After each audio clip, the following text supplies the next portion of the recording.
안녕하십니까. 방금 소개받은 중앙대학교 사회복지학부의 김교성입니다. 반갑습니다. 우선 멋진 이런 토론회에 초대해 주신 지은이 원장님께 진심으로 감사드리고요.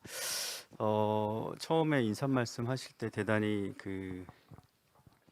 현실 가능한 대안에 대한 모색을 말씀하셨는데 조금 저는 학자로서 이상적인 주장을 많이 하는 사람이라서 조금 걱정이 많이 됩니다. 네. 그리고 오늘 발표 저 사회 봐주시는 우리 이혜경 교수님도 너무 오래간만에 건강한 모습으로 뵙게 돼서 반갑습니다.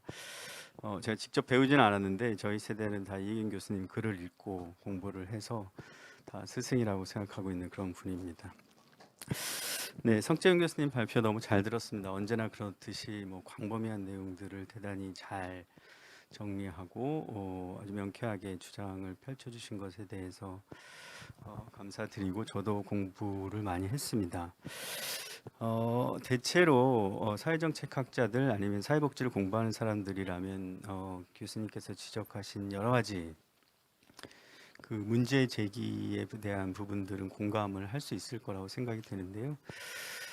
다만 약간 이제 그 대안을 제시하는 측면에서는 좀 이견도 있을 수 있지 않을까 하는 그런 생각을 해봤습니다. 제가 오늘 토론을 하고자 하는 것의 내용은 핵심은 이제 보편적인 사회보험, 좀 더 정확하게 얘기하면 이제 고용에 기반한 사회보험이 갖는 한계. 그러니까 사실 제가 석재현 교수님하고 공부하던 90년대 얘는 그 보편적인 전 국민을 대상으로 한 사회보험이 이루어지면 이제 복지국가가 될 것이다. 이제 이런 기대를 가지고 공부를 했었고, 뭐 그 당시는 이제 국민연금도 전 국민에게 커버리지가 확대되어 있지도 않았고, 뭐 고용보험도 없고 그랬으니까요. 그랬었는데 이제 이게 이제 시대와 환경이 변화됨에 따라서 이 사회보험이 가지고 있는 약간의 한계가 부각이 되면서 조금은 다른 경로의 복지국가로 전환 혹은 노후소득보장 제도 역시 사회수당 중심으로 좀 경로를 전환하면 어떨까 하는 것이 핵심적인 제 주장이고요. 이제 그것이 좀 더 발전이 된다면 이제 UBI로 가는 디딤돌로도 활용이 될 수 있지 않을까 하는 그런 내용으로 토론문을 작성해 봤습니다. 네, 토론문에 기초해서 간단하게 말씀을 드려보도록 하겠습니다. 다 아시는 것처럼 우리나라는 대단히 압축적인 경제 성장을 이루어왔습니다. 그리고 복지국가로 가는 길도 97년 이후부터 정말 빠르게 많은 제도들을 신설하고 형식적으로 모든 제도들을 완비하면서 지출도 늘어나고 대상도 늘어나고 뭐 여러 가지 확대된 모습과 함께 압축적으로 복지 체제 역시 구축이 되었다고 생각이 됩니다. 그런데 이제 그 과정에서 이제 연금 같은 경우는 이제 뭐 재구조화, 합리화, 뭐 최신화 뭐 이런 명목으로 조금 축소의 모습도 함께 있었고요. 또 경제 정책은 이제 신자유주의 혹은 금융주의, 신자유주의적인 금융 자본주의로 변화되면서 이게 뭐 경제는 성장하고 복지는 확대되는데 이제 이 불평등이라고 하는 현상들이 우리 사회의 가장 큰 문제로 부각이 됐고 그런 것들이 세대 간 이전의 문제로도 이야기가 됐습니다. 그 중에 이제 여러 가지 뭐 저희가 소위 말하는 헬조선 내지는 뭐 미생망 뭐 이런 상징적인 표현으로 하는 여러 가지 사회 문제들, 뭐 노동 시간도 길고 뭐 남녀 임금 격차도 많고 자살률, 저출산 뭐 여러 가지 문제가 있겠습니다만 이 노인 빈곤율이라고 하는 것이 언제든 빠지지 않는 심각한 사회 문제로 부각이 되고 있고 이런 불평등 현상이나 빈곤의 문제도 결국 노인이나 여성이나 1인 가구 혹은 이 세 가지가 다 중첩되어 있는 그런 분들은 뭐 거의 10명 중에 8분이 이제 빈곤한 상태다라는 이제 조사 결과도 있을 만큼 대단히 큰 문제로 부각이 되고 있습니다.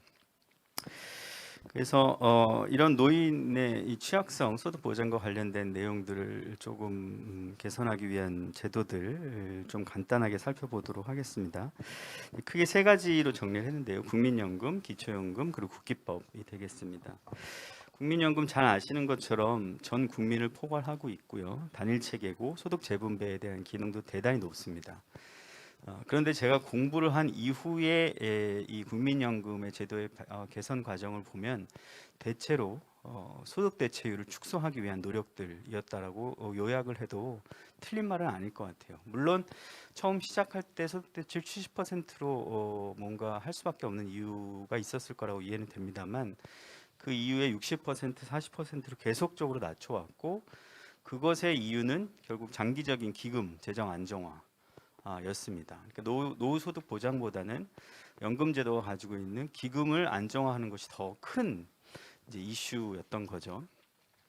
그리고 석재영 교수님 말씀 주셨던 것처럼 광범위한 사각지대가 있습니다. 현재 노인들 36%, 미래 세대 역시 50% 정도 수준만 이제 본인이 가져갈 수 있는 연금에 대한 수급권을 확보하고 있는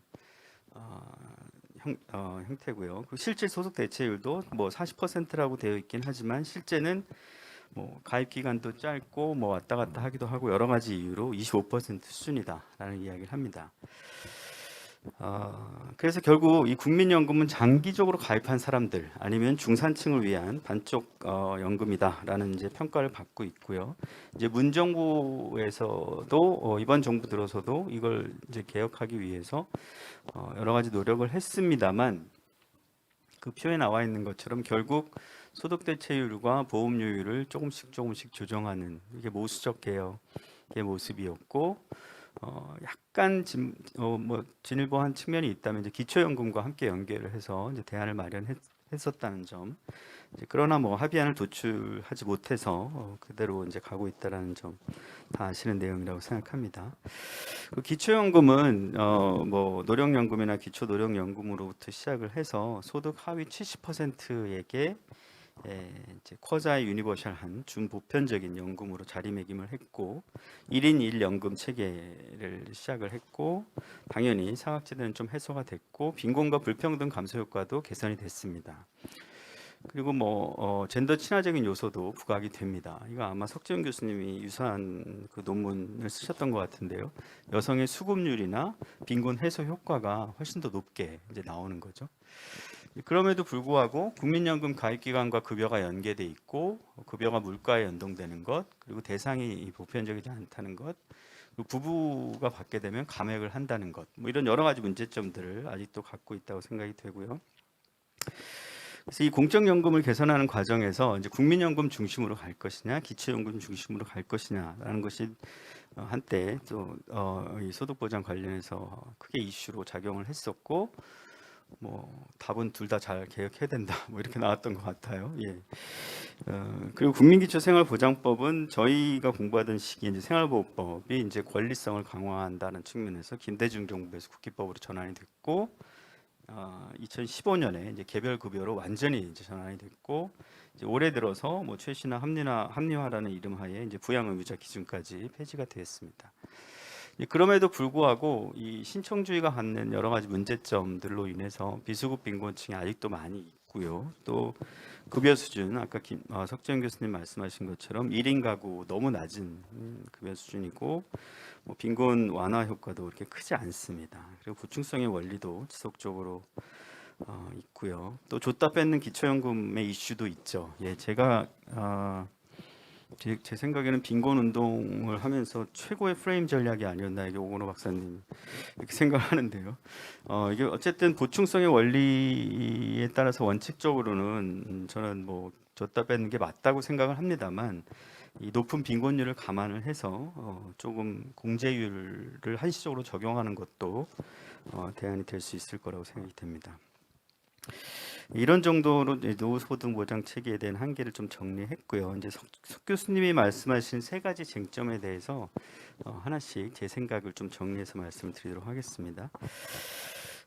빈곤선의 적절성과 관련된 문제는 뭐 거의 대부분이 이제 동의가 되는 내용입니다. 상대적 빈곤선 저희가 맞춤형 급여로 개편을 하면서 상대적 빈곤선으로 바꾼다 할 때 다 환호를 했고 대체로 개별 급여로 가는 것에 대해서 찬성을 했던 것으로 기억을 합니다.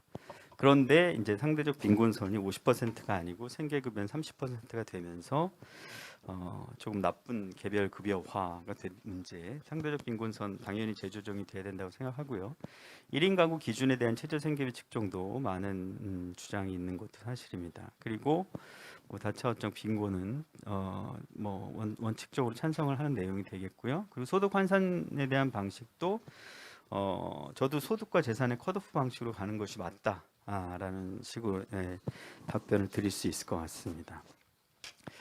이제 두 가지 이 뒤에 것들, 첫 번째 시간의 마법과 관련해서는 조금 생각이 뭐 같은 건지 다른 건지 잘 모르겠는데요. 저는 국민연금이 성숙이 돼도 노인 빈곤을 해결하기는 좀 어렵지 않을까 하는 부정적인 견해를 말씀을 드립니다. 일단 사각지대에 배제 집단이 많고요. 가입 기간도 대단히 짧고 급여 수준도 낮고 현재 뭐 소득의 상한 기준도 대단히 낮습니다. 그래서 이 사각지대 문제를 해결하기 위해서 여러 가지 노력들을 하죠. 특히 석재현 교수님 말씀하신 것처럼 이 가입 기간을 확대하기 위한 여러 가지 작업들을 하기도 하고 또 김태일 최영준 교수 같은 분들은 석재현 교수님 말씀하셨던 그 1인 1 국민연금으로 가져가고 정부가 첫 10년 마지막 10년의 보험료를 내주자. 뭐 이래가지고 가입 기간을 이제 강제로 길게 만드는 뭐 그런 주장도 하십니다. 그러니까 이거 뭐 국민연금 중심의 노후소득 보장을 개혁하자는 주장인 거죠. 그런데 그렇게 해도 저는 사회보험이 갖는 근본적인 한계가 있기 때문에 조금은 노인 빈곤이나 불평등 문제를 해결하기에는 좀 제한이 있지 않을까 하는 말씀을 드리는 겁니다. 이제 크게 두 가지 측면인데요. 노동이라는 측면 그리고 젠더 불평등이라는 측면입니다. 첫 번째는 사회보험은 사실은 완전 고용 혹은 자본과 노동의 장기적이고 안정적인 관계가 전제가 된 산업화 시기 혹은 산업 자본주의 시대에 적합한 제도였다. 라는 것이 제가 드리는 핵심적인 이야기입니다. 그러니까 지금 뭐 디지털 자본주의, 플랫폼 자본주의, 인지 자본주의, 뭐 정동 자본주의 해가지고 임금에 대한 협상의 방식이라든지 기술의 변화라든지 노동에 대한 관계들이 크게 변화되고 있는 이런 생산 체제 내에서는 이 사회보험이 갖고 있는 이 보장의 기능들이 어느 정도 길게 지속 가능할까에 대한 근본적인 좀 한계를 지적하고 싶고요. 그리고 아까 뭐 석정 교수 소득자라고 말씀하셨습니다만 결국 사회보험은 남성 생계 부양자 중심입니다. 그래서 가정주부라든지 여성들은 피부양자로서 간접적 시민권을 공유할 수밖에 없고요. 특히 뭐 소득 비례 방식의 연금을 가지고 있다면 임금 격차나 경력 단절로 인해서 소득이나 연금액에도 불평등한 요소들이 반영이 될 수 있기 때문에 이런 형태의 사회보험은 좀 문제적이지 않느냐 하는 게 제 기본적인 주장이고요. 그래서 대체로 많은 여성주의 복지학자들은 생계부양자 모델에서 개인주의 모델로 좀 전환하는 것이 필요하지 않겠느냐 이제 이런 이야기까지 합니다. 그래서 그리고 이제 마지막 세 번째로 보편적 노후 기본소득 보장과 관련한 내용 가운데 저는 뭐 제가 다른 여러 글에서 썼던 내용인데요. 이제 낸시 프레이저가 이야기하는 여러 가지 사회 정의를 위한 대안들에서 활용한 그 이름들을 그냥 차용했습니다. 그래서 긍정 전략과 변혁 전략이라고 이야기할 수 있을 것 같고요. 그러니까 긍정 전략은 문제 교정을 위한 실행 가능성은 높고 하지만 약간 내용적으로 결함이 있다라는 거고요. 변혁 전략은 좀 이상적이긴 하지만 원칙적으로 바람직하긴 하지만 실현 가능성이 좀 높지 않은 이제 이런 이야기입니다. 그래서 긍정 전략은 일단 개인을 단위로 무기여 무자산 조사 중심의 보편적 사회 수당으로 뭔가 제도를 변경할 필요가 있다라는 겁니다. 그래서 사회보험 중심의 복지국가에서 사회수당 중심의 복지국가로 경로를 전환하는 이런 내용들을 담고 있고요. 모르겠어요. 이미 뭐 문재인 정부가 사회보험과 기초보장의 동시 강화로 경로를 전환했다. 뭐 이런 평가도 있긴 한 것 같은데 아예 사회수당을 좀 더 두껍게 까는 방식으로 좀 복지국가의 소득보장 정책들을 좀 변화를 시켰으면 좋겠다는 것이 제 주장입니다. 그래서 아동수당 같은 경우는 18세까지 30만 원, 그리고 기초연금 65세부터 30만 원을 가져가고요. 청년과 장애인을 위한 사회수당도 도입하면 좋을 것 같습니다. 뭐 여기에 그 주은성 교수님이나 석재훈 교수님이 주장하셨던 그 한시적인 시민수당도 줄 수 있을 것 같고, 지금 문재인 정부에서 이야기하고 있는 뭐 좀 다른 이야기 될 수 있겠습니다만 상병수당 역시 시범 사업으로 안착이 돼서 제도화 된다면 금상첨화이지 않을까 이런 생각을 하고 있습니다. 그리고 이런 것들이 발전이 되면 변혁 전략으로서는 이제 그냥 기본소득을 두껍게 깔자는 겁니다. 그래서 불안정 노동자를 포괄을 하고 또 여성의 경제적 자립성과 자율성을 확대시키는 방안으로 갔으면 좋겠다라는 이야기를 드립니다. 그 다음 페이지에 나와 있는 그림은요, 제가 올해에 그 한 대선 후보 캠프라고 하긴 좀 그렇고, 뭐 거기 계신 분들이 이제 기본소득을 하는 사람들을 몇 불러다가 이제 다음 대통령이 임기 내에 30만 원의 기본소득을 도입한다면 어떤 방식으로 했으면 좋겠는지를 물어보길래 그냥 제가 가서 보여드렸던 그림을 하나 갖고 왔거든요. 제가 지금 말씀드린 내용 그대로입니다. 그래서 만약 2022년 5월에 이제 취임을 하게 되면 그 다음 연도부터 아동 수당은 조금 연령을 단계적으로 확대해서 18세까지 2년 동안 10만 원으로 계속 가져가고요.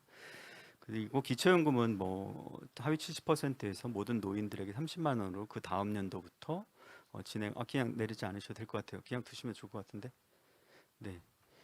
위에 거요. 네. 그리고 청년은 이제 대졸자부터 한 5년을 10만 원으로 시작을 해서 지금 법적 청년의 대상이 19세부터 34세까지를 10만 원으로 가져가고 2025년부터는 조금 이제 수준을 확대해서 20만 원, 30만 원을 가져가면 27년도에는 UBI로 30만 원 정도 할 수 있지 않겠느냐라고 말씀을 드렸더니 거기 계신 분들이 다 싫어하시더라고요. 예. 이렇게 이렇게 단계적으로 뭐 범주형 기본소득으로 해서 전체적인 기본소득으로 가는 거는 좀 바람직하지 않다라고 생각을 하시고 오히려 낮은 수준이라도 빠르게 전환적 기본소득을 시작했으면 좋겠다라는 말씀을 하시면서 그 밑에 그림이 이제 그 내용입니다. 좀 내려봐 주세요. 그 밑에 그림으로. 예. 그래서 아예 그 2023년부터 뭐 연 60만 원 수준, 5만 원이라도 작은 수준이라도 기본소득을 시작을 하고 그걸 이제 임기 내에 30만 원까지 가져가는 걸로 이야기하고 그렇게 될 경우 이제 각종 수당들에 대한 금액들을 제가 그냥 조정을 해서 써놓은 내용이 되겠습니다. 그런데 뭐 지금 요즘 이야기를 들어보니까 이제 이분이 민주당으로 들어가시게 된 이후부터는 경제학자들 중심으로 뭐 기본소득을 하지 않을 수도 있겠다 뭐 이런 얘기까지 나오는 걸로 봐서 어떻게 될지 참 지켜볼 일이라고 생각을 합니다. 네, 그리고 석재훈 교수님이 그 최저 보증 기초연금을 말씀하셨는데요. 이제 이건 70만 원, 80만 원대로 조금 수준이 높게, 그러니까 대상이 좀 축소가 되니까 잡으셨던 내용인데 이것과 이제 기본소득과 관련해서 어떻게 좀 말씀을 드려야 될까 좀 고민을 했었는데요. 뭐 이거를 이제 퀄리피케이션이 있는 UBI다라고 표현하는 사람들인데 저는 그렇게 생각하지 않고요. 실행 가능성 측면에서 당연히 유리하고 비용도 적게 들고 최저 소득을 보장할 수 있는 방법이라고 생각을 하는데 뭐가 문제점일까 고민을 해봤는데 뭐 글쎄요 이게 뭐 선별적이라고 표현해도 되는지 모르겠습니다만 이제 선별적인 제도들이 갖고 있는 문제점들을 다 가지고 있지 않을까 하는 생각이 좀 들었습니다. 그래서 뭐 앞에 것들은 그렇다 치더라도 제 생각에 이게 어차피 사후적인 거고 자산 조사를 해야 되는 거고 또 가구 중심으로 갈 가능성이 대단히 높다고 생각됩니다. 게다가 제일 큰 문제는 우리나라처럼 이렇게 소득 비례 방식이면서 사각지대가 높은 공적 연금을 가지고 있는 나라라면 많은 사람들이 이 사회보험에 대한 기업 회피의 노력들도 일어날 수 있지 않을까 하는 우려도 좀 있고요. 결국 중산층 이상의 사람들이 찬성하지 않는다면 확장에도 제약이 있지 않을까 하는 생각을 가져봤습니다. 기본적으로 저는 이번 그 재난지원금 80%를 선정하는 과정을 보면서 우리나라가 몇 퍼센트 이하의 사람들을 고르는 행정적인 능력은 없구나 이렇게 생각을 했습니다. 선별적인 방식들은 선별을 할 수 있는 행정적인 능력이 있는 것처럼 보이는데 쉽지는 않은 것 같아요. 예.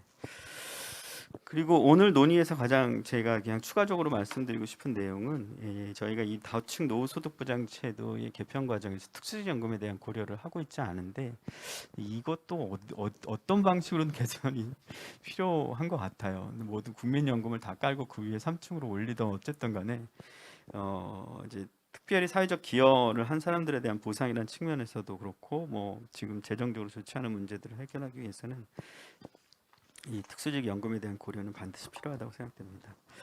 그래서 뭐 잘 아시는 것처럼 저는 이제 기본소득을 계속 공부하고 주장을 했던 사람이고요.